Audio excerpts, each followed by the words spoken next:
welcome to another episode of Talk It Out with D&D. I am your host, Denise Murray, and you know my co-host, Miss Day all day, Miss Denise Day. And tonight we are having a special guest joining us tonight. Tonight's conversation is going to be powerful because we're talking to leadership, entrepreneurship, branding, community impact, politics, and even travel culture all in one conversation, y'all. So tonight we are going to be joined with Miss Jodi Lewis, entrepreneur, branding strategist, Georgia State House candidate for District 118, and part of the leadership behind the international known UberSoca Cruise. Now, what's all that? I know y'all hype and ready. So I want y'all to get ready for tonight's conversation with Miss Jodi, because she is going to be talking about her journey, her business, branding, leadership, community growth, the real issues affecting Georgia families, women in leadership. And y'all know we women over here. So we got to talk and look up for us women and how she balances business, politics, and culture. So if y'all are tuning in tonight, I want y'all to go ahead, like, share, comment, tag somebody, let everybody know to come on and tune in, because this is definitely going to be the one conversation where this is going to not only leave you inspired, but leave you informed. So if you have any questions during this live, y'all just go ahead and drop them in the comments, because we want to bring these conversations up in real time. So go ahead, let us know what you want to talk about, and let us go ahead, everybody, and let's welcome the one and only Miss Jodi Lewis. Hey! Miss Lewis, thank you for coming on tonight. I'm so excited to have you on. I'm excited to be here. I'm excited. Thank you so much for organizing this. I know you run this show all the time. You're such a community advocate. I'm so in love with you. I'm so happy that we met, and I'm excited to be here. Thank you so much. I'm going to go ahead and let y'all take it away. All right. Well, once again, welcome to the house, Miss Jodi. And so what we're going to do, we have such wonderful information that we want to share with our audience. So we're going to take it section by section. Let's go. Let's do it. Yes. So I want to start with your story and your background. Okay. So for people who may not yet know who you are, tell us who Jodi Lewis is behind politics and titles. Beyond politics and titles. Who are you, Queen? Yes. Who am I without the politics and the titles? Yes. Listen, okay. I'm a woman. I'm a woman that was born to a Bermudian mother and an American father. I'm a woman that is trying to create legacy and be the first in my family to build legacy and hand that down the way that we should be doing. Outside of politics, outside of my titles and roles, I am trying to figure it out like everybody else. I am a community leader. I am a successful businesswoman. I am a steward of all things females. I am my sister's keeper. I'm just me. And I love this question because so many people can't define themselves outside of title, right? Outside of, you remove everything, even the obvious thing. I'm a mom, I'm a sister, all these things. I'm a this, I'm a that. But who are we at the core? And I think Jodi at the core is love. Jodi at the core is light. Jodi at the core is someone that wants the best for everybody around her. Jodi at the core is the one that's going to figure it out and fix it. And those are the things that I'm honestly most proud of, is my ability to figure out and fix it and solve problems, not just my own, but people around me as well. Oh, I love that. And you absolutely exude that. So that is such a great answer.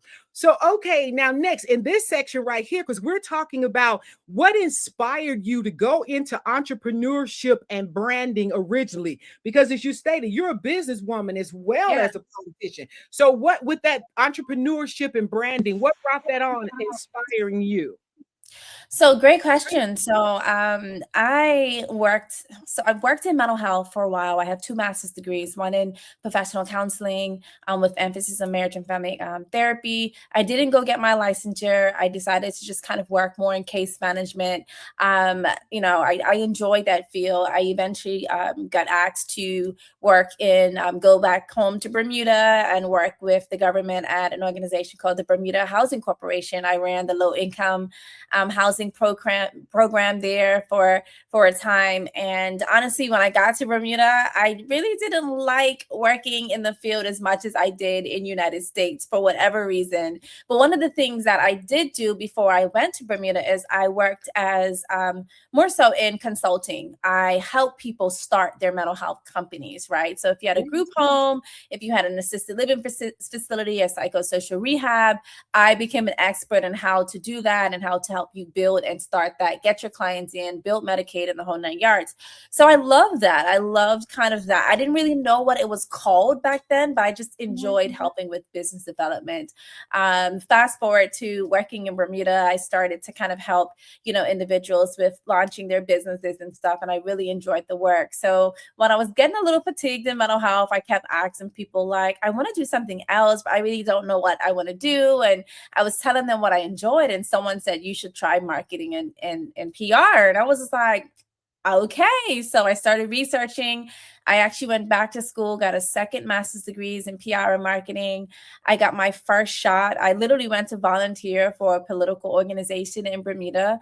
And initially, they were kind of taking me as a little bit of a joke. They're like, oh, you can post on social media or write articles. And I'm like, no, I'm really good with strategy. I'm really good at building things, And this one guy, his name is Derek Green, he took me in. He was like, you know what? We need to get the women vote and we need to get the young vote out. If you can help us with a strategy to do that, then we would really appreciate that. And that's what I did. And after 30 years of a previous administration, that particular organization won, and they won by the female vote and the youth vote. And so that really launched my career. And funny story about that was he was just like, okay, you did such a great job. I want to pay you. Because remember, I volunteered. He was just like, I want to pay you. And I'm like, oh, it's okay. He's like, no, you need to get paid. He's like, what's the name of your business? And I was like, well, I don't have a business. It's just me. And he was like, you need to have a business. You are going to be great. You're going to be so amazing. And you need to call it Jodi Lewis Group. And I can just see you doing stuff all around the world. And he really like spoke life into me. And he's like, I'm not going to pay you this check until you go start a business.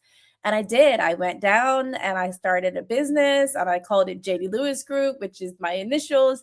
And I started and it went really, really well. Fast forward, we've won awards. We've traveled all over the world. We've worked with companies like JetBlue. We've helped build legacy and businesses. And I just love this space that I've landed in terms of entrepreneurship. But it started back then with someone just really telling me like, you need to have your own business. You're going to be great. So now we rebranded to the Brand Development Group, where I'm the CEO of that. And I have a business partner that has been with me for about 3 years with the merger. We merged our businesses together and it's been up ever since.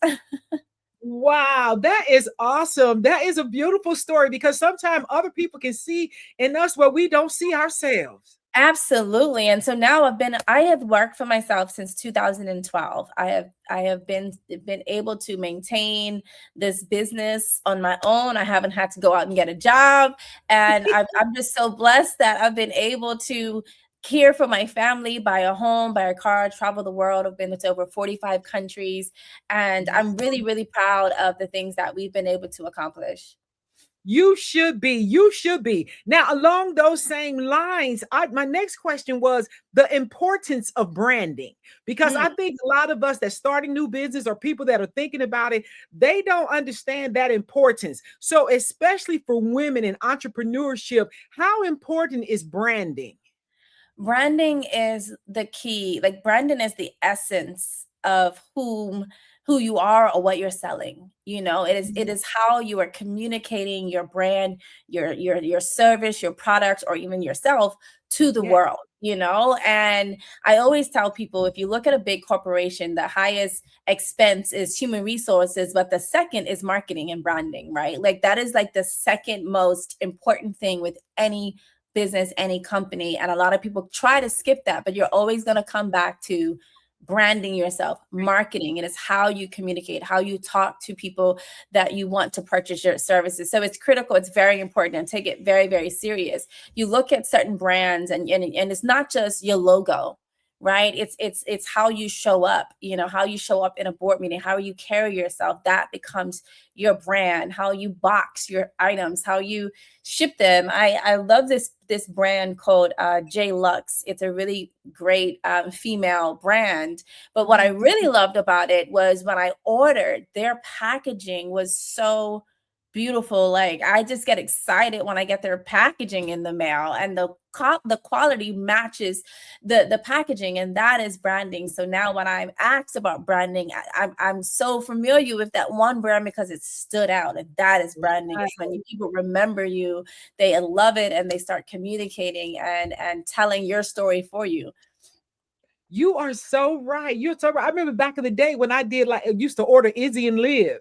And I was just waiting for that box to come because it just felt like Christmas. And it was just such beautiful women of color on the packaging and the inside. So you are so right. See, to this day, you remember that company. Absolutely. Okay. So with a little transition here, at what moment did you realize you wanted to step into politics and public service? Because I know with me and my chatty Cathy, I always thought that in my mind, but to see a beautiful queen such as yourself make the transition, when did you realize that's the direction you were headed? I semi-realized it when I worked on a particular case. In my firm, we have a division called a legal case amplification division, and we focus on, earring dropped out. I'll take the other one out. Look, this is us being real women because I can't find that piece. So I have a division in my firm called Legal Case Amplification, and we take on cases that need to be amplified in order to increase certain settlements or make sure that the message is heard, right? We specialize in the court of public opinion. We work with lawyers that specialize in the legal framework, but we specialize in the court of public opinion. So we received a case, and it's a case, a young lady was unfortunately murdered in her apartment by the maintenance man. When I worked on that case and worked with that family, I was able to go down and get intimately involved with helping to find her. Unfortunately, we found her deceased. So my role switched over to managing media, to starting a foundation in her name, and then also helping to start a law. Or get a law passed in her name. So to date, we have assisted with getting a law passed called Mia's Law. It's a tenant safety law. And we've gotten it passed in Florida, Nevada, and Virginia. And that legislative process that I was honored to be a part of really kind of stirred up that kind of curiosity as it pertains to politics and getting more involved with politics. Now, from there, I started to just kind of move in that space. So help other families find missing children or missing adults, help with fostering the law and the like. And it wasn't until an organization called the Fighting 50 reached out to me, and they focus on finding qualified candidates to run in rural Georgia. And they reached out and we talked, and they were just so excited about myself, the things that I've been able to accomplish over the years. And they talked me into running, but it wasn't too difficult because I always thought, through that experience with Mia's Law, that I enjoy the ability to be able to create legislation that's going to impact thousands, hundreds of thousands, millions of people, right? For everyone that lives in apartment complexes right now, Mia's Law in those states are helping to protect the people that live there. So I really, really enjoyed that process. And I figured, I can give this an opportunity to be able to be in the Golden Dome, help to sponsor and support legislation, help to make sure that we have a budget that works, help to make sure we have an education system that works. And so after speaking with my daughters and hearing how excited they were for me to run, I decided to go for it. So that's how I decided to make the transition. And it hasn't been easy. I ended up making a decision to do it early January. I had a trip to China planned and Indonesia, and I was taking my daughter. So I had to work very, very quickly. And, I work in, in the Caribbean space. So I had Trinidad Carnival coming up. I had to do, several different other trips while trying to build this campaign and learn all of this new stuff, vote builder and this and that, and get out and campaign and network and meet people. It was a lot. So I'm very, very excited to have people like Denise, yourself, and others that have really kind of helped me elevate who I am in the community. I've done a lot. You can Google me. I helped change laws, but I mean the everyday person in my neighborhood needed to understand who I was and why I was doing things. So it's been tough, but I'm excited that we're reaching this point. We're almost there. We're almost to primary date. Wow. And I'm telling you, and I am so grateful. This is such a wonderful experience to meet you and see your face and put the name to the face, because I'm out here in Nevada, and just think you have impact in a whole nother state across the country. That is so crazy. I literally flew to Nevada. I testified, in the House and the Senate. I helped with Senator I never get her name right. Pazina, I think her last name is. She was critical of getting this bill passed. I flew up to have it signed by your governor. So that is awesome. Yes, we have made a name for ourselves in the state of Nevada. That was an amazing experience. That is real impact. Congratulations on that. And for every citizen, we appreciate you. You never know how far the impact is reaching. Okay. You don't. You really don't. So I'm going to pass on that next, because it was talking about the issues that had you want to run for District 118. So what are some of the I'm going to jump to section 2 on the community and politics. Sure. What are some of the biggest concerns you're hearing from people in District 118 right now? And I remember you going door to door, talking with people in the community. Yes. Yes, what I'm are some out of in the their community doing knocking on doors. Main concerns here, because District 118 is rural Georgia, right? It's a very rural area, and a lot of people moved here because prices are cheaper, more land, the whole thing. It's really like the American dream. Oh, so we thought. And right now, people are really concerned about their rural land, being taken from data centers and prisons and the whole 9 yards. They're concerned about healthcare premiums. They're concerned about the cost of living, the cost of housing not being made affordable. I mean, there are plenty of developments happening. It's booming here in Covington and other parts of the district, but the houses are starting at $400,000, $500,000.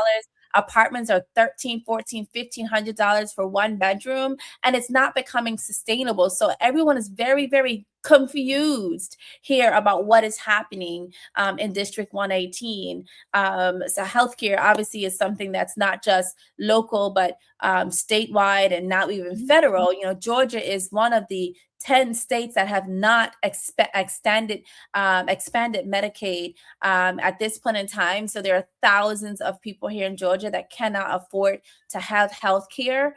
And that is not getting better. I know the governor, they tried to pass this pathways to healthcare thing. And from what I'm reading, it's basically like you can get healthcare, but you have to do all of these things to get it, like apply for jobs and all this other stuff. So imagine if you are, don't have the capacity, you don't have a car, so you don't even have the means to even do this long list of things. And the Republicans are very proud of the pathway portion. They're like, well, more people can get a healthcare, but they need to do all of these things, to be able to access it, right? But again, Georgia is the only like one of 10 states. Everyone else has agreed to expand Medicaid. A lot of people are concerned about education. Here we have a formula that hasn't been updated since 1985. I was born 1985, 1986. I was born 1984, right? Talking about 40 years, we've had the same formula,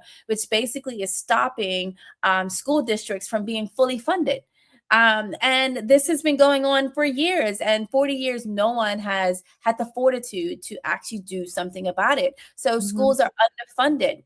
Property taxes are going up and up and up because property taxes are funding our schools. So there's a lot of convoluted complicated Convoluted. That is the word. literally convoluted Convoluted. issues here. And I get, when as I've been campaigning and even sitting on forums with people that have been elected, that've been in those positions for 6, 7, 8 years, my question has always been like, well, you're a part of the problem. Like, I don't understand why things are not changing. And I do understand that there's a majority in the House right now, so it's very difficult to get things done from a Democratic perspective. But there's really, we're running out of excuses, even for the Republicans at this point in time. Why are we not changing formulas that have been in existence for 40 years?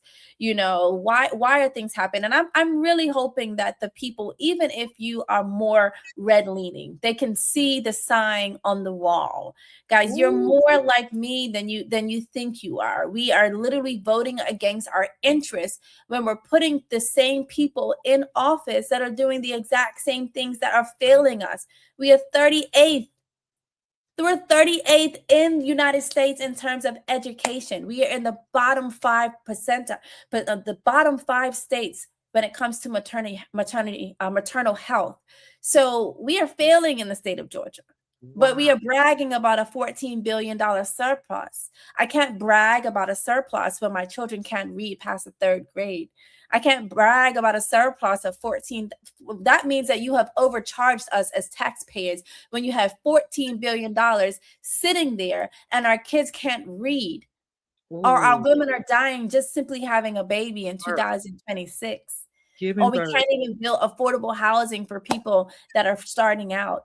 That the medium age to even own a home now is surpassing into the 40s before you can purchase your first home because it's getting so expensive. These are problems that we should not be bragging about. Wow. And I think you just answered my next question, because I was going to ask about the different areas within the campaign, the talks, and you just covered the lower cost for stronger schools, safer communities, and healthcare. And which of those areas need attention? You just spoke to all of them. Yeah, I'll give a personal story. We had to make a decision to pull my youngest daughter out of public school here in Newton County. And I hate that. I hate that for her. I hate that for us. Like she's a sports girl, right? So I enjoyed going to see the track and field. I enjoyed gymnastics and the whole 9 yards. But every day there was something new from a school safety perspective. There was always fights. There's always, I'm always getting calls about somebody bringing something to school getting shut down. Don't come to the school because right now it's shut down. You can't get your student. And I just felt like my daughter was consuming all of this negativity every day. That every day there was the drama of the day, and we made the hard decision to pull her out and put her into online school. Thankfully, she buckled down. She graduated an entire year early, and she's now going on to build her first business. And of course, I'm supporting her 100% with that. I have another daughter that graduated from Alcovey High School, went on to graduate from college, and is in her career right now. I have another daughter that's in the Navy. My bonus daughter, Samira, is in the Navy right now.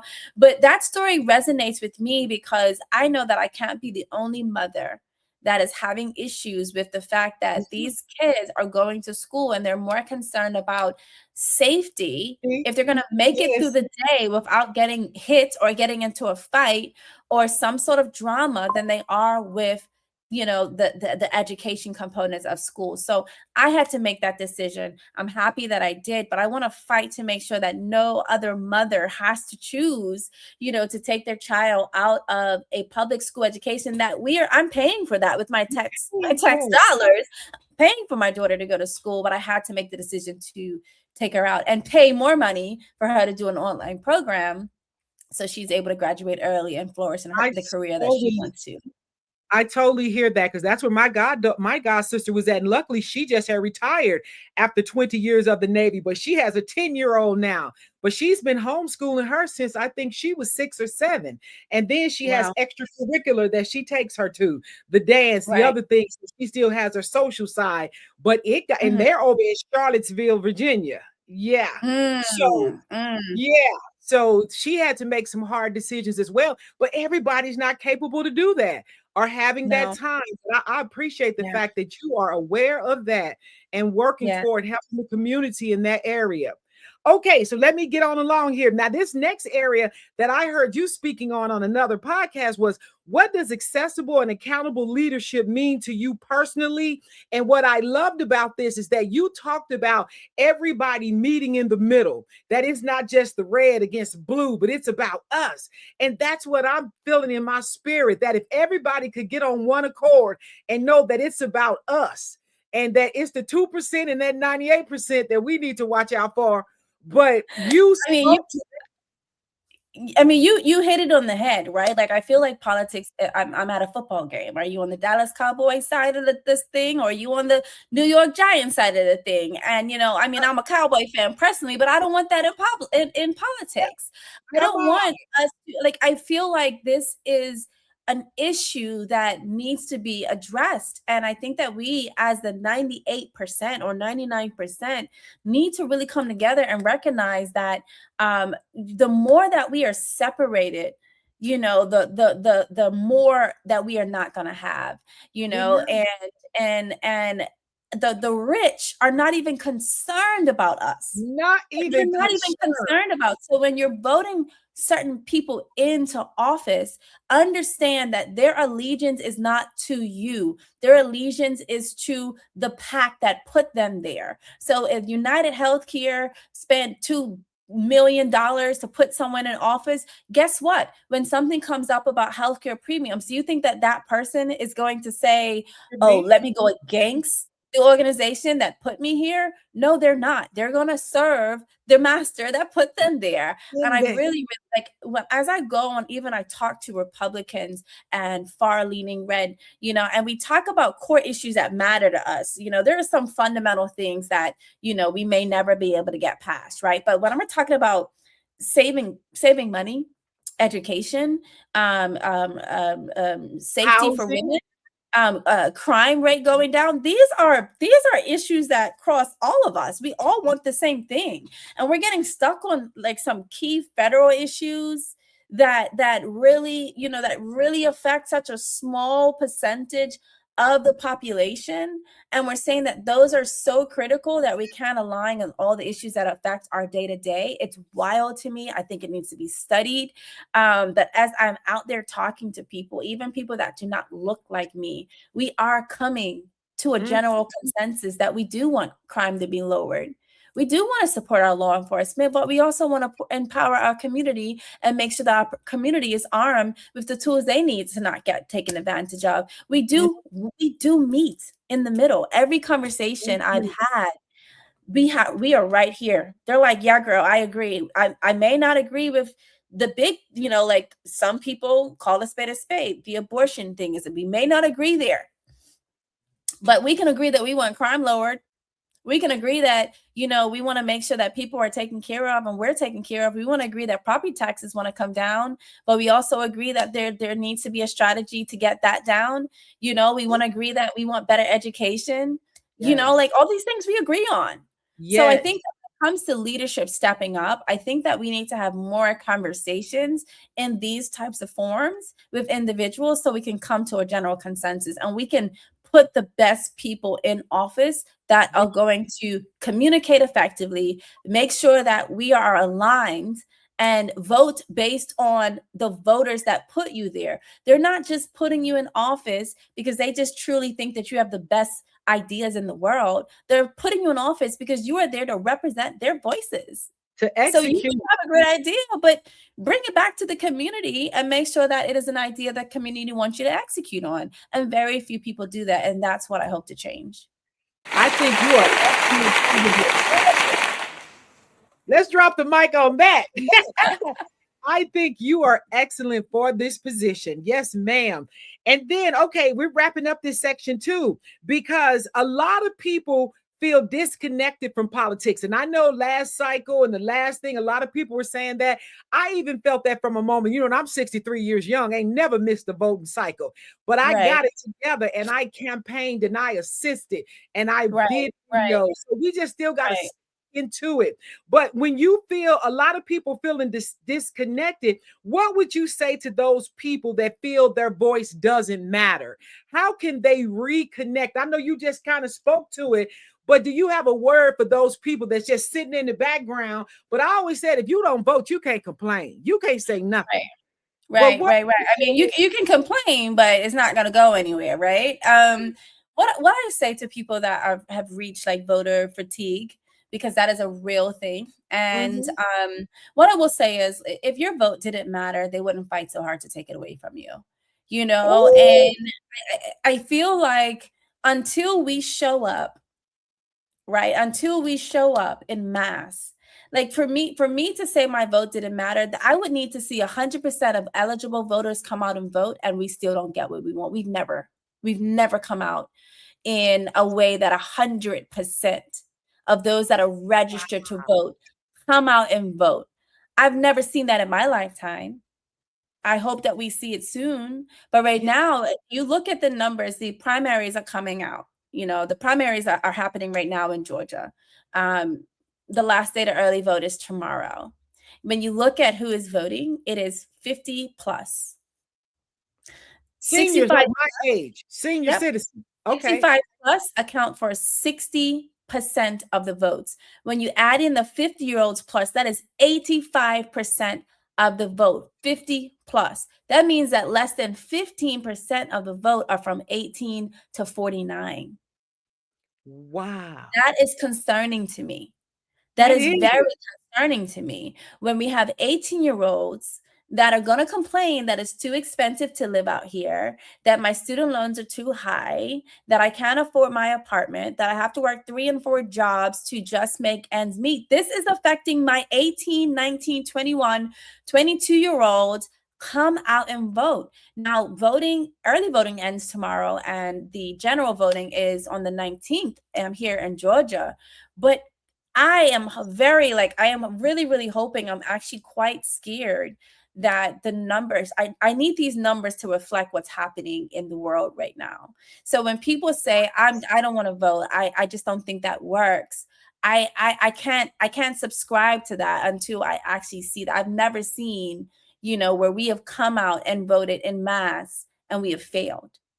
Like I've never seen that. I haven't seen that. When we come out and vote in mass, we succeed. We got Clinton elected, and he balanced one of the only presidents that balanced the budget. A Democrat balanced the budget here in the United States. If you Google what party is better for the economy in United States, every single study is going to tell you Democrats.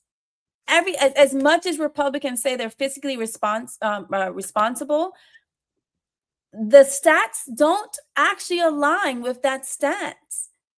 So until we get out of this Republican Democrat bubble and start realizing that we have to elect people that are quality, that are qualified, you have someone sitting in that's head of the Homeland Security that doesn't have the education. You have someone that was a news, like it's just getting crazy out here. We have someone that doesn't have a college education, and not saying that college education is everything, because it's not. You can be as smart without one.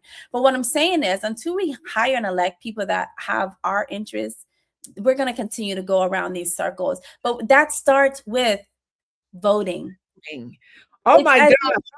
I'm going to give you another analogy. It is if there's a job, right? Like you're looking for the best person, and you as the HR director, right? You just select someone. Like you don't even know if they can do the role. You don't even select, you just, and then you hire someone and they do a messed up job. And then you're like, well, I don't know what went wrong. This HR process didn't work. Girl, you got to go through, you got to vote, you got to educate yourself, you got to review the credentials, you got to see what work they put in, and then accordingly. I don't believe that voting doesn't work. You have to go out and vote, and or prove me wrong. Go out and vote in mass. What happens? And let's see go out and vote. 95% of us go out and vote, and let's see, prove that stats to me. Queen Jodi, I think the point that you made, that's still sitting in my spirit when you hear it. And I hope you nail this point on home to the end of the election. When you speak on those numbers, because like you said, that those 50 and above, like you say, I'm sitting here at 63 and feel invested, but we're on the last leg of our journey. Those 18 to 20 something to 40 something, this is your life. This is what you're going to live. 42. This is our lives. We have, listen, we owe so much to seniors. You know, we owe so much to those 50, 60, 70-year-olds that are getting out. You have 80-year-olds that are getting out there and voting with ailments and feeling ill. Some of them may not even ride. They are carpooling. They're getting it done. But my 18 to 49-year-olds, please show up. What are we doing, y'all? This is your life. This is your life. I you love guys that. you guys are just gonna ride it on out. You're gonna ride this train on out, you know. But this is our time to step up and step in, and we have people in office. Like, listen, again, I am pro my seniors. I am a fan. I love my older people. You have people that are in office that are 80 years old. They need to go home. They need to retire. They need Let to them go rest. And a lot of them, they not in their right minds. Shooting people at the top. Yeah, there needs to be now I'm getting off track. I'm just thinking term limits on the Supreme Court as well as the Congress and the Senate. There should be term limits. It makes no sense. It's just as ridiculous as having a formula that's 40 years old that hasn't changed, that hasn't done anything for anybody. It's very ridiculous, and we need to get it together. I think that, you know, I don't know. I believe in voting.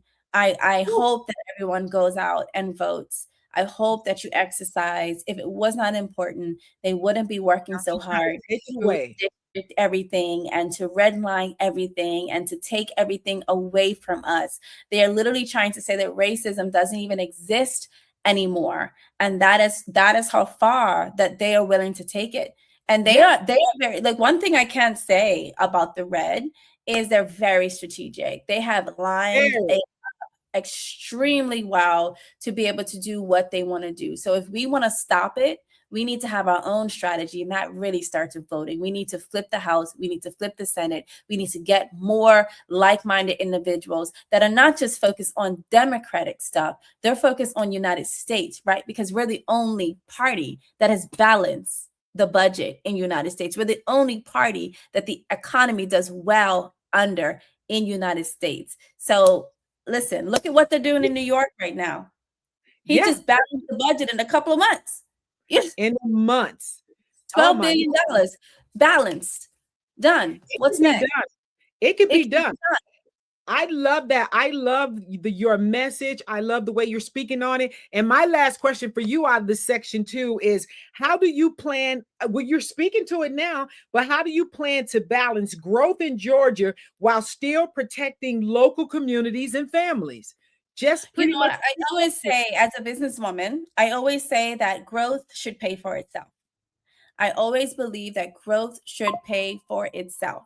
So when there is a good idea, some sort of infrastructure product or a project, you know, it should be a plan that ensures that it pays for itself and there is no one left behind. And I'm finding that these strategies or these plans that are coming up nowadays, I don't know if they're putting what the actual return on investment is. They take years to finish. Let's not talk about I-20. I swear I've been here, since 2017, and I-20 is still not done.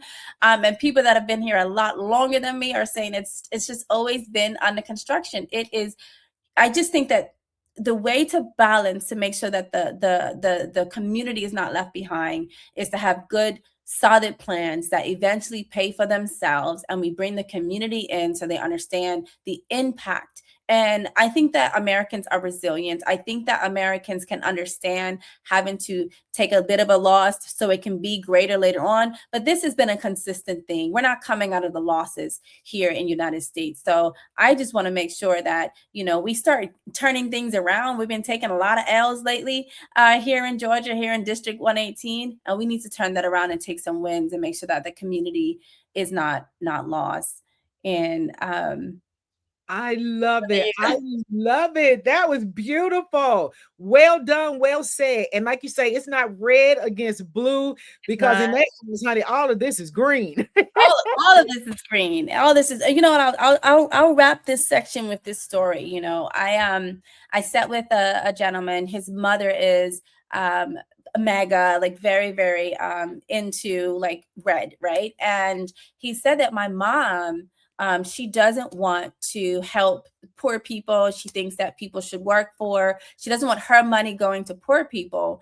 And I challenged this and I said, okay, so what about the money that's going to bail out big businesses? What about the money that's going to Elon Musk, you know, having a monopoly on EV vehicles and all this? Like, what about that money? That's also her money. Does she have a problem with the money that's going to the big big businesses? Or is it a problem to feed the child that wants a bologna sandwich? Is it like, which one does she prefer? And he was just like, she would prefer the rich people take the money. And I'm like, she would prefer that the billionaires continue to make billions off of taxpayer money, and we feed these wars that nobody wanted, than to feed the child. This is a problem. That's a mindset. This That's is a a, this is a mindset. problem. It is a problem when we are okay with the rich having billions and billions and billions of dollars, and somehow they can find the money for ballrooms and wars. They can find the money with, I mean, at a stroke of a pen. Hey, Billions are transferred, but we cannot find the money to make sure that our people have health care. We cannot find the money to erase medical debt. Do you know, in the state of Georgia, I just looked this up. I think I posted about it. I'm actually going to look it up, make sure I get this right. But I believe that it's $1.2 million that will erase the entire medical debt for the entire state of Georgia. $1.2 million will erase everyone's medical debt. and And we're we sitting just gave and we're 42 sitting and we're billion to sitting another at a country. 14 we're sitting at a $14 billion surplus. And I think it is, because I'm gonna look it up now, because I want to make sure I have my numbers right, because I just posted about this. Um Give me 1 second. No, that's it. That is I'm so sorry. interesting. Not 120 million could wipe out the medical debt of 1 million people that live in Georgia. We have 14 billion, and 120 Hey, million can completely erase medical debt for 1 million people in Georgia. that is crazy work. That is crazy. You nailed these statistics on the heads. And like you say, for those 18 to 40-year-olds, that could help you out in that moment. Because I know what that medical debt to do. I'm a 2-time breast cancer survivor and had lung cancer last year. And I'm Jesus. grateful that I had health insurance, but I had to Right. file bankruptcy on that second go round. I'm not going to Yes. let it put me under. It is Right. what it is. And Yeah. I'm just like stunned. Y'all have a surplus, and we just gave $42 14 billion point something away. billion surplus can eliminate, look, 120 million, just a measly For the 120 million, state. just a For the million state. can wipe out medical debt for over 1 million Georgians today. Okay, that's okay. That needs to be a talking point, because I bet you that'll get them to the pool, to the polls. Because I sure would get a bus to the polls if I had to. I mean, and why are we not running to the polls on that? Why are Yes. why are we fighting over this?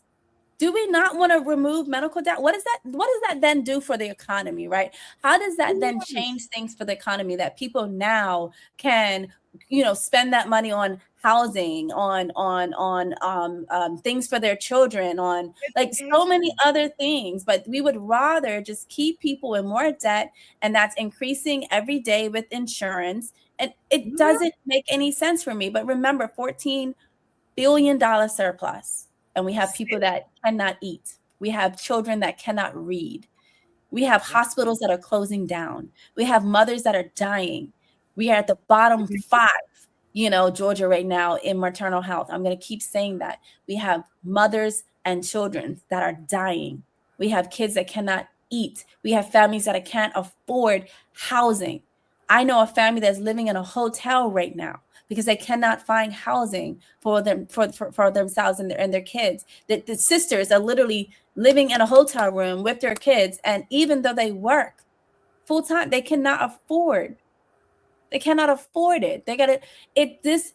But we have $14 billion. Can you imagine having a best friend, a friend that vowed to take care of you? You guys are ride or die, and you now struggling, going through medical debt, going through all these things, and you find out your best friend got $16 billion, $14 With that, billion. Can you imagine? Could you imagine your sister or your closest friend or your I'll be mother? It's just like, yeah, no, I have $14 billion, but no, I don't want to sick. make sure that you can eat. No, like it's crazy work for me. It is. And Well, and, I and, am and get this, what makes it more egregious is not even their $14 billion. It is our it's yeah, 14 it's billion. ours. It's our money that has funded that. It's our money that they put into surplus. Wow. Well, Miss Jodi, Queen Jodi, I have appreciated my sections with you. So I'm gonna turn it over now to Miss Denise Thank you Murray, so and much. she's gonna hit these next sections. Thank you so much. Thank Yes, you. I Take have been care. sitting here listening, and I'm just like, I'm at owl because I'm just sitting here like I'm listening, and I'm so happy I put myself off of this section for a reason because I didn't want my facial expressions to because I was just sitting here the other day watching, and I'm sitting here and I was like, did he just say he don't care about the American Look, people's to give finances? you know I was sitting here like, am I what? tripping And the way that he answered it, like he said, and I quote, he said, I don't consider the Americans people financial issues at all. It is not. It is not a part of my decision making at all. Like, look, Thank you for being mine. I was just like, I'm sitting here and I'm just like, I'm just listening. I'm just like, I'm going to get into, I want to come off of this. I want to stay on this forever. But to me, what you are doing right now, is Lewis, honestly, is something that a lot of people, we wish that we could have somebody who really cares.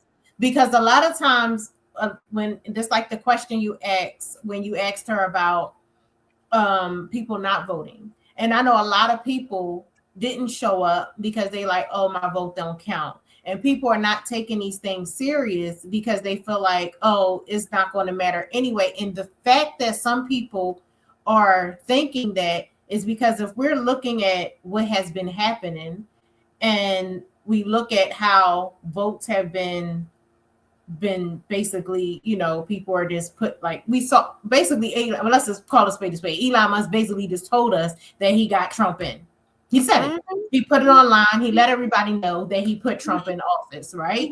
However, we have people who are at the top, the House and the Senate, and these are the people who really makes these decisions, and nobody's saying anything. The other day, I'm sitting there at a whole meeting that everybody's supposed to be at, and it was crickets because people were not here. And it's like, where are you when these votes and these things are supposed to be getting done? And these people who are supposed to be the people that are really making it, because at the end of the day, a lot of people, we get mad at the president. However, in these years, and like you've been seeing, the president don't make these decisions.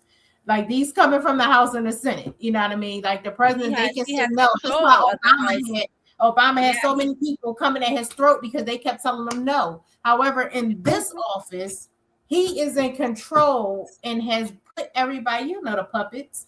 And it's like they are basically doing whatever this man says, because money is basically the root of all of this. That is why we're sitting here. Like she said, we have this surplus. If we have that kind of surplus, there should not be no hungry people out here. There should not be places where people can't find nowhere to sleep. There should not be people who can't go to the doctor because they can't afford it, or people being turned away. And to give you an example of that, I'm going to give you my own personal experience. Last year, I went to the doctor. I had to go for a second checkup because they was like, oh, it's something going on with my breast. And I was like, oh, God. At the time, I didn't have the money. However, I still went to my appointment. Do you know they turned me away and told me to reschedule my appointment when I had the money? So I had to reschedule, not knowing if it could have got worse or if anything else went on. But because I didn't have it at the time that I went to that appointment, I had to reschedule and wait until I had it to go back to them for them to check. And those are things that could get worse. Those are things that can have killed somebody if it was a much serious situation. Those are things that we shouldn't have to go through as American people, and we're here in the United States with surpluses. I think there's a misconception. Not only that, you should have been able to bill me. You see what I'm saying? Like, you didn't even want to bill me. You saying, if you ain't got it right now, you can't be seen. You see what I'm saying? So those type of things should never, I think, should never happen.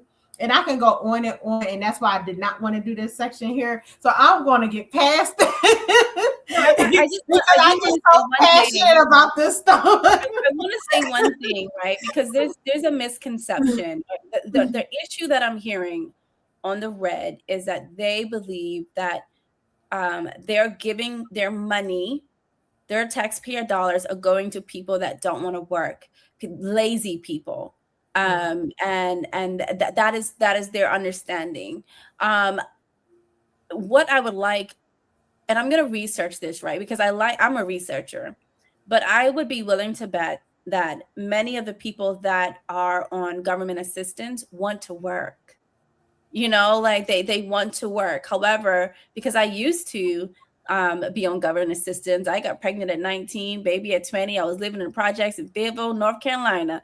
You know, I still went to college, graduated early, and did my thing, and made a vow to myself that I would never be back on that system. But I know the system, and I know the system very well. The system is made for you to stay on the system, because the second you get a halfway decent, you can go and work at McDonald's, and they're pulling you off of McDonald's is not going to sustain, you know, all of your bills, right? So I mean, at the end of the day, you can, people want to work. People want to be self-sustainable. You know, yes, we have these, you know, people that have generational wealth, but we need to show them how to get out of that. Because what you're telling me is, if I go get a job making $8 or $9 or $10 an hour, you're going to take away my benefits, and then I'm going to struggle because that is not enough to cover my children. So now you're telling me to go back to school. Okay, going back to school costs money. So if I don't have the money to go back to school, and just because and we all know, just school doesn't guarantee a job. Guarantees day. Let's say I get a grant, I go back to school, I come out of school, there's no job. While I'm in school, I need to be able to pay my bills. You know, so the system is almost meant for people to stay on it. And you just said it yourself. You had a child. It's a lot of people out here with children. And a lot of times when it comes to needing assistance, is because childcare is expensive.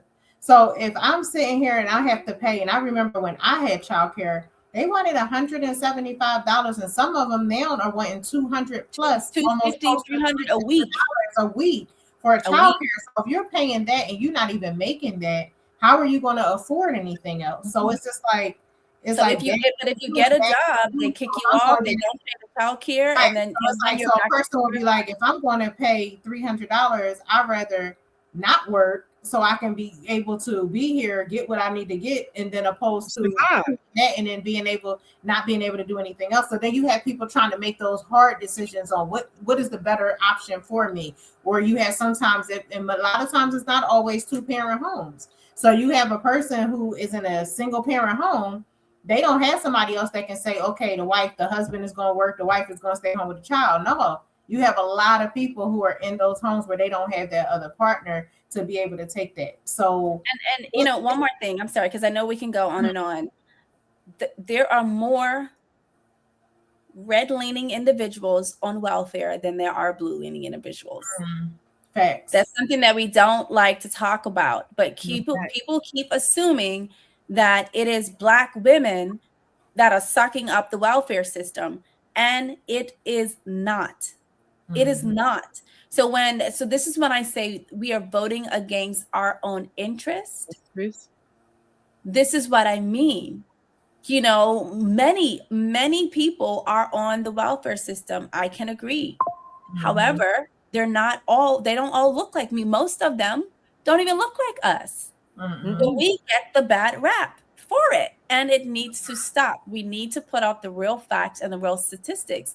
So when people that live in rural areas understand that you saying, I don't want, my tax-paying money going to, this particular community, it's actually going to other communities and they look like you. Stop. We gotta stop. Mm-hmm. And that's facts. And they actually have statistics on that where that was the truth, where it actually was that it's going there more than it is coming to us. But I'm gonna go ahead and shift this over on to talking about business and entrepreneurship, because you are a businesswoman and you are an entrepreneur.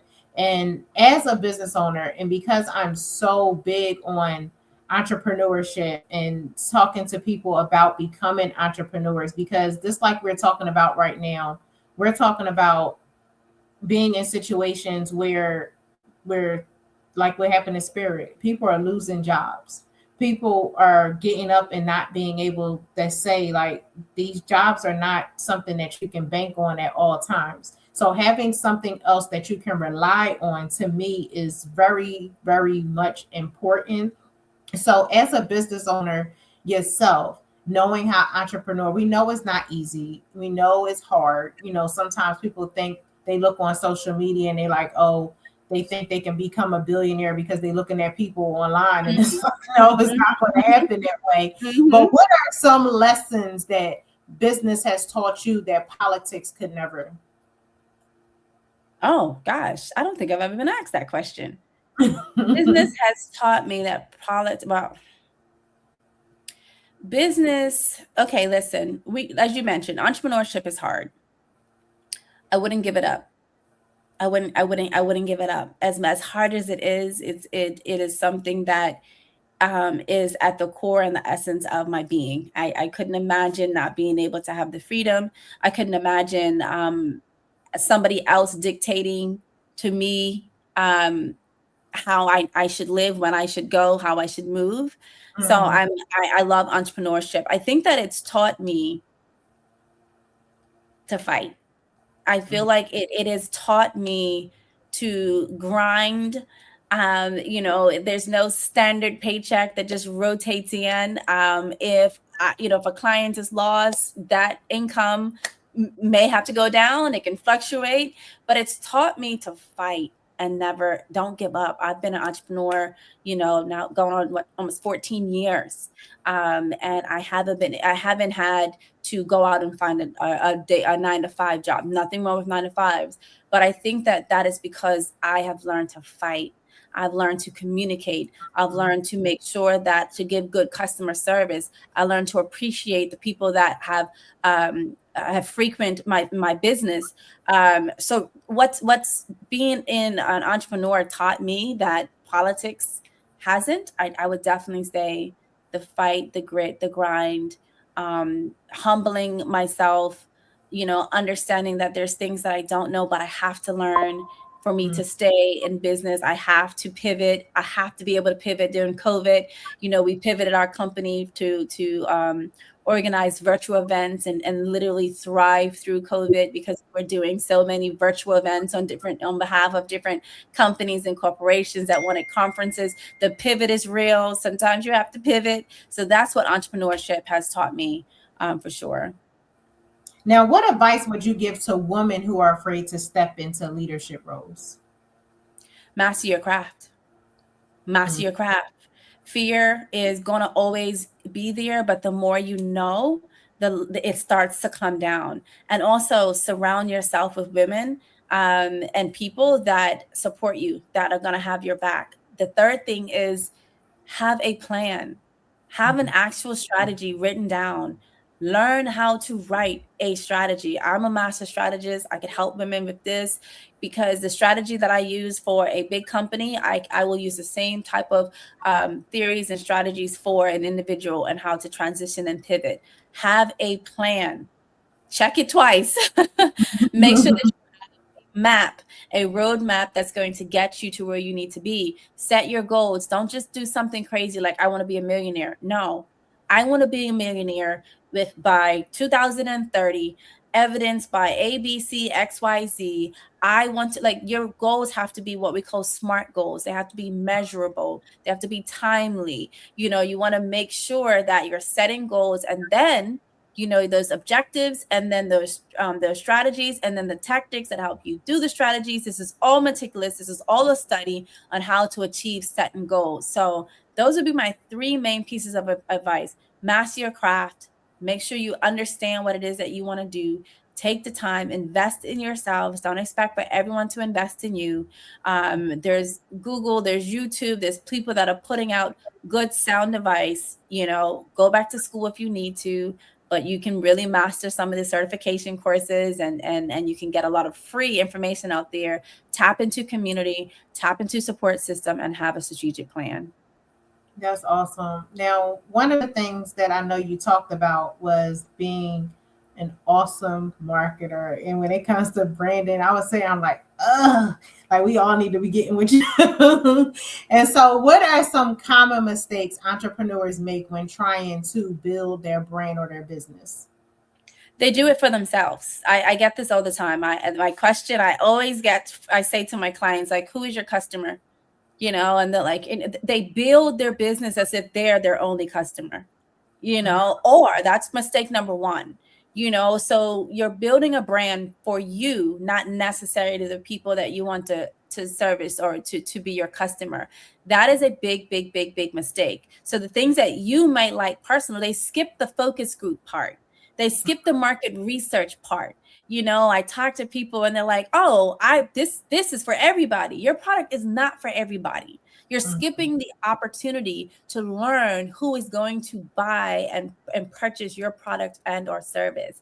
And that is a critical step that a lot of people skip. And that it's, when I say not just starting out, I mean, even businesses that are in existence, when they reach out for help, I'm floored that they don't even know who their target audience is, down to the zip code, the area code, what where they live, what they like to do on the internet, how they consume information, how they process stuff, what's their preferred cell phone provider. Like, there's so many ways to stream down and get to exactly who wants to buy your product. So don't do that. If you're building something, or if you have something, really think, all right, did you just build something that you think that you would like, or did you really spend the time to put together a focus group, to do market research, secondary research, or primary research, where you're doing that focus, those focus groups, or taking surveys, or you're actually getting online and finding the people that you think are going to like your product and testing it.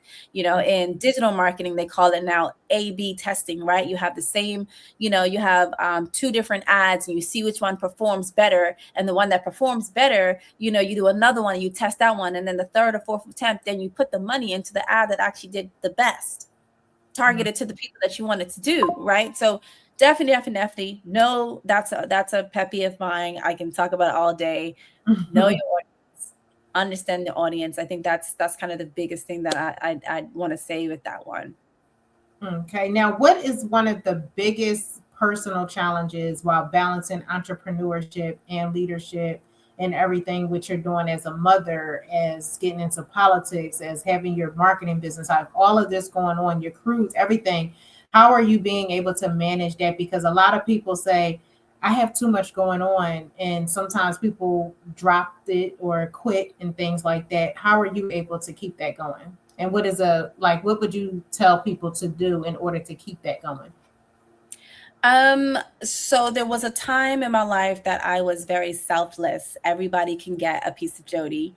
Everybody can, everyone need help there. This person need help. I'm helping this person create a business. I'm raising my kids, and and it just felt overwhelming. I think the best thing that I've done for myself is become a little selfish. I truly do the things that I know I need to do to make sure that my children have what they need to have, the bills get paid, I can thrive. I take the time that I need to take to relax. I travel often. I change my environments. And I've learned to really balance. But it sounds really bad, but the main thing that I can attribute to that is me being a bit selfish with understanding what needs to happen.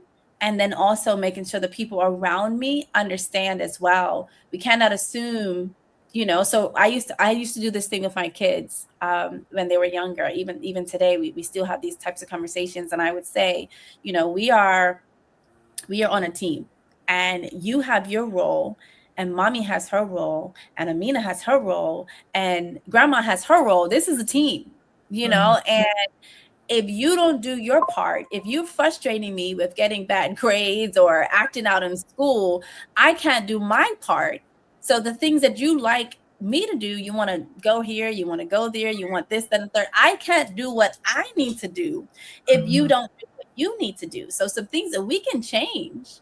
We can live in a smaller house. We can not take as many trips. You can have some empty Christmases and the whole 9 yards. But if Right. you like the way that things are going, you got to do your part, and you got to do and I'm going to do my part. So I really took the time to align everybody to understand what their role is to keep our little bubble bubbling, if that makes sense.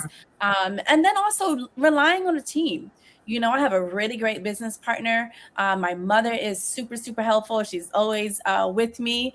My staff is super delightful, always on it.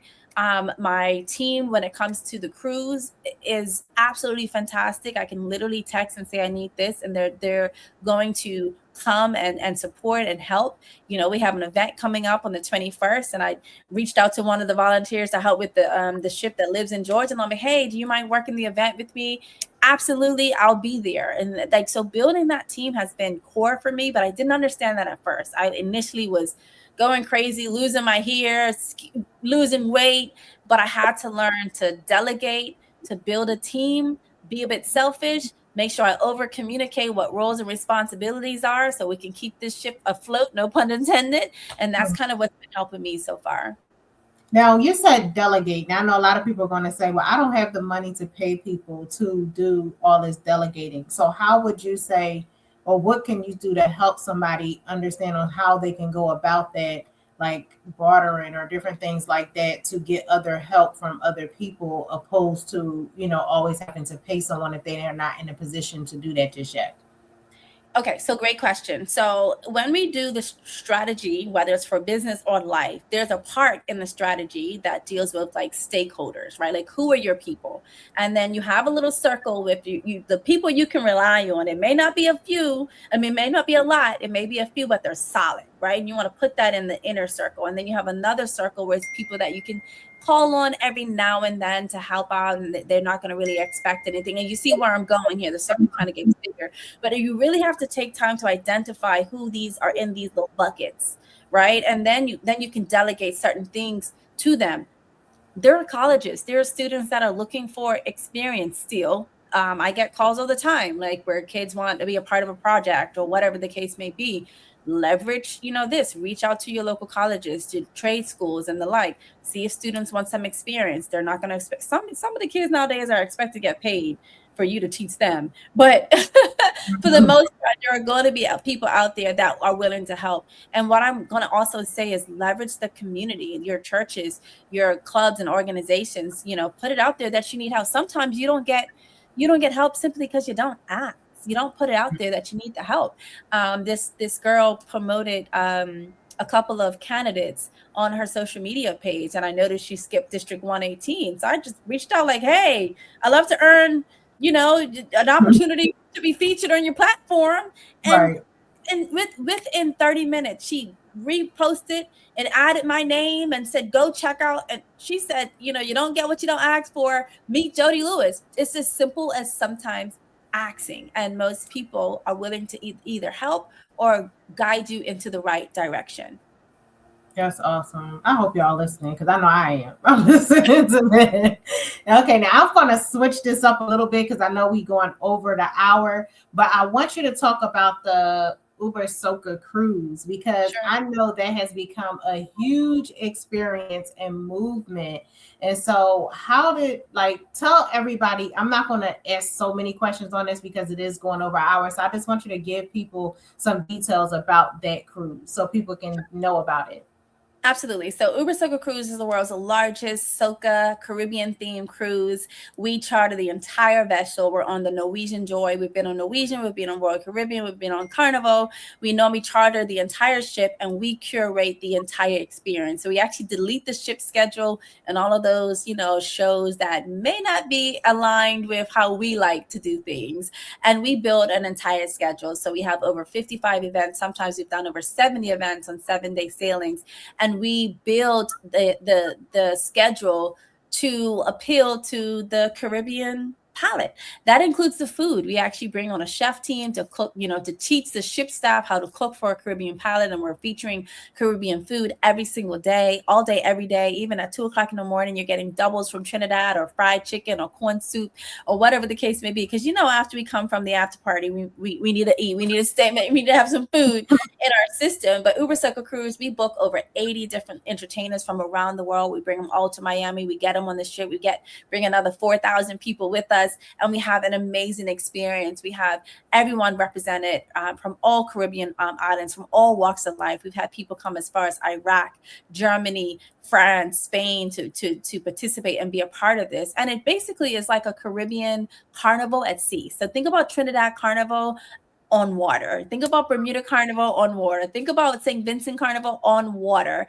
And on a cruise ship, beautiful luxury cruise ship that is all inclusive with beverage package, all the entertainment. And we're not just talking about parties. We're talking about concerts, after parties, panel discussions, workout sessions in the morning, comedy shows, singles link ups, couples nights, movie nights. It's a really, really great, powerful time. And what we've been able to do is just foster something we call the USC family. So once you've traveled with us, once you become a part of the USC family. And I've been working with USC or UberSoca Cruise since the very beginning. I helped to build what you see today, and I'm very, very thankful and humble to have the opportunity to build such a large brand that has thousands of followers all around the world and all on social media that travel, that trust us enough to give us 5 or 7 days of their time to make sure that they have a great time, they free up, they enjoy life. And it's a wonderful, wonderful experience if you haven't experienced it. And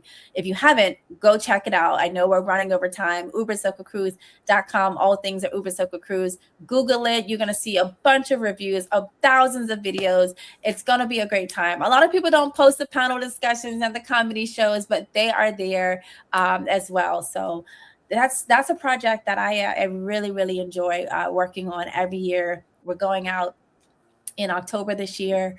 We typically go out in November. This year we're a little early, late October 27th. So you're going to come celebrate Halloween on the ship. And then we do themes every day. We have a day theme and a night theme, and we take our themes very, very seriously. So come have a good time. It is literally grown. It's adult only, 21 plus. We typically have people about 26 and older. We have 65-year-olds, we have 55-year-olds, we have doctors, lawyers, entrepreneurs. It's a healthy mix of beautiful people from around the world. So it's just a really, really great time. Okay, now I have pulled this up and I just want people to see something really quick right now. Hold on 1 second, y'all, because I need y'all to see what she is talking about. Can y'all see? Look at this, y'all. So I don't think you're sharing your other. Tell them right now, up there on Bento's level. I ain't coming down, I ain't coming. Tell them up there on Bento's level. I ain't coming down at all. I ain't going nowhere tonight. I don't feel the vibe, I'm there with the wine. Friendship blowing up the line. Rum on the night, the street of my line. I say, brother, my life good. I share. Two people, nobody in the space. You say in line, the long just pass through and show your face. But now I'm drunk in the people place. Jamie, you could see the rum on the face. Jamie, I end up there back in the action. They post the with all kind of caption. They don't know their place. Jamie, tell them right now, I up there on love it. I love it. I love And it. that was actually our promotion for last year. That was actually our promotion for last year. And yeah, it's a great time. We actually, I'm glad you played that. It reminded me, we actually curate the land events as well. So when you get off the ship, you're having a paint and powder party. You're having a raft up with the stage in the middle of the ocean. You're having beach parties. It is a fantastic time. And then what's so great about it is the locals come out as well. So in St. Thomas, we had an estimate like 18,000 people that came out to have a great time with us. Even other cruise ships were joining the festivities, and you have the local impact, people being able to make money. The economic impact is significant in the Caribbean islands when we go. So great time. I appreciate you showing that video. It's good to see what you build sometimes. And shout out to the USC team, Daniel. It's actually only 3 of us that organize UberSoca Cruise. And then, of course, we have our extended volunteer team a little closer to sailing. But everything that you just saw was the brainchild of the owner, Nathaniel, and my colleague, Daniel. We all came together to put that together. I love it. I love it. Man, she's trying to have me change my mind, because I was like, I want to do something for my birthday this year, and I was like, I wanted to go somewhere, and now I'm sitting here like, even though this is before, but I'm like, it's not too far before, because my birthday is the 13th, but I'm like, this says October 27th to November 1st. I was like, this is interesting, but I love to have you. You'll be hooked, I promise. I don't make a lot of promises, but I promise you are going to enjoy yourself. And I really think that's what I'm going to be doing. So I want to thank you so much, Miss Jodi Lewis, for joining us tonight on Talk It Out with D&D. This conversation was powerful, informative, and inspiring. And one thing about this conversation, we tried to pack this in, and I didn't even get to give all that I wanted to give, because I didn't want this to go, because this can go long. And we already are over an hour, and I didn't want people to get bored with this. But because I really love this, I really want to put this out there that I want to do an in-person time with you that I want to put together, and I want to get people out. And it don't have to just focus on politics, because it's bigger than politics. Because like you said, you are a businesswoman. You have business, you have your cruise, you have different things that's going on. And I really want people to come out and really see who you are and really know who you are. And so I really want to put something together that really can put that out there, because I've already been talking about putting together a business meeting that I'm going to have coming up soon, where I'm helping people with business structure, getting their businesses started. Also starting my own software for my taxes. So I am going to. And I'm going to hold you to that. I'm going to be your accountability partner. You need to get it done. I'm really pushing this stuff. I'm really trying to push this out there. My goal is to have everything done by July. So I really want to put this out there. I feel like you are the best candidate.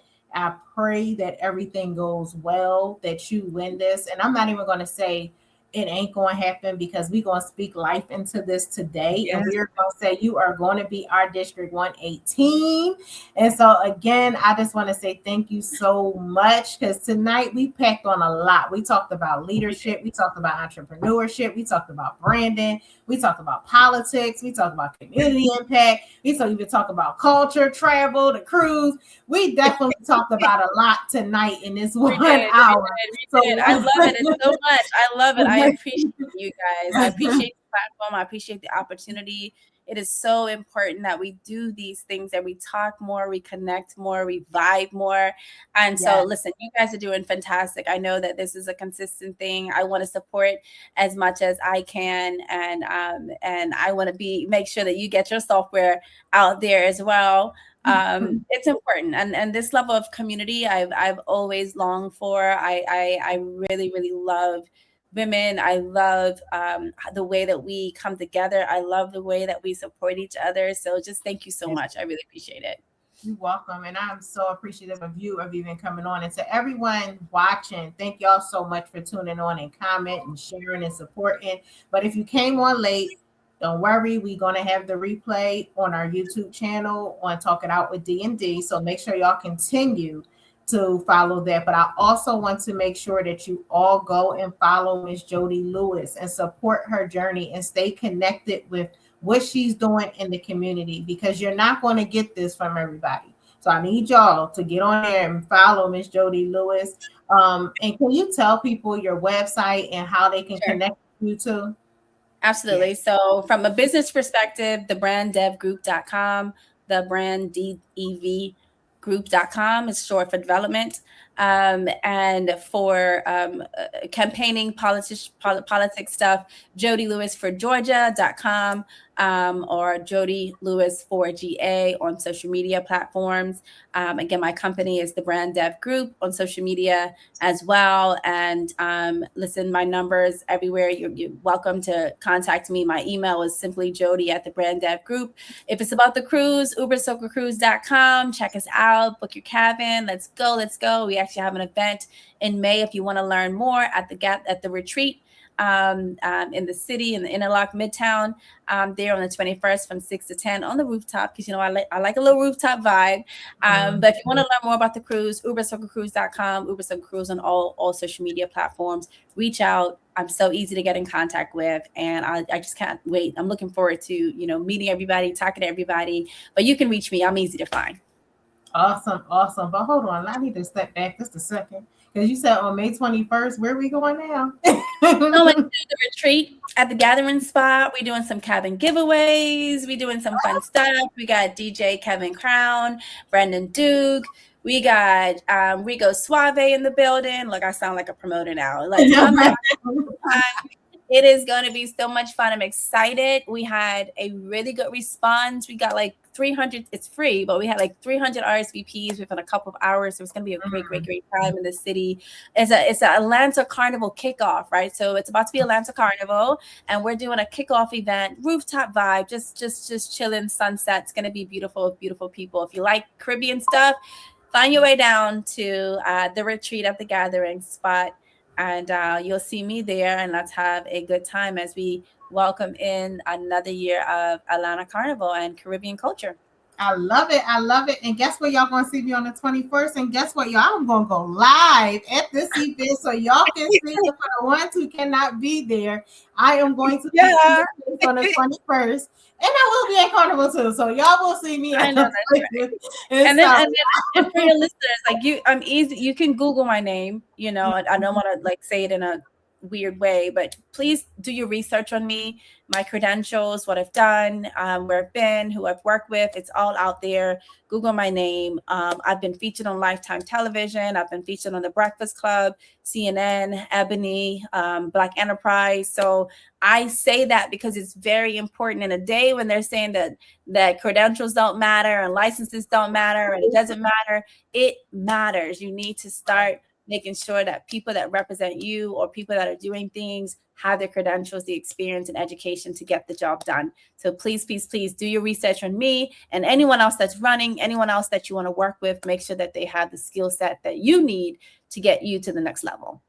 Thank you so much. And again, thank everybody for joining us tonight on Talk It Out with D&D. And we will see y'all next Thursday at 7 p.m. And I want y'all all to have an amazing weekend. Talk to y'all soon. Thank y'all all for tuning in. Good night, everyone. Thank you. This is